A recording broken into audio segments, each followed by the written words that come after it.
Mongolia returned to their classrooms, and other educational institutions have also resumed those classes after a week-long fight against a curriculum imposed by China. Ethnic Mongolians fear this will wipe out their culture. Locals in China's Inner Mongolia have demonstrated for weeks against the new bilingual education policy. The policy, according to them, is endangering the Mongolian language.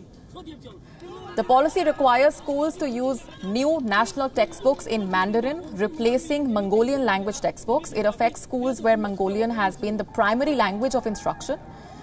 Literature classes for students at the Mongolian language schools will switch to a national textbook and be taught in Mandarin Chinese. Imposed from the new school term, the new rules dictate that history, politics and literature will also be taught in Mandarin now instead of Mongolian. The Mongolians feel that the new teaching policy will wipe out their native tongue by reducing the number of classes taught in their language. As his son returned to school, an ethnic Mongolian father admitted defeat after days of fighting against the curriculum.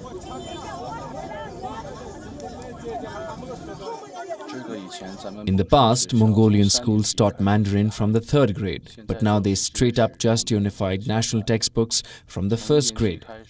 This is something we cannot accept. This will have a huge impact on our children's and future generations' language.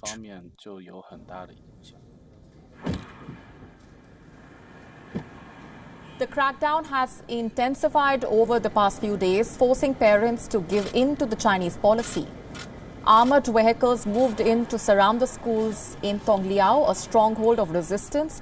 Chinese police also offered bounties for the people accused of taking part in the protests in Inner Mongolia. In one district, authorities had put up posters of 129 protesters. The police offered cash bounties for leads on the ringleaders and publicized the arrests of dozens of suspects.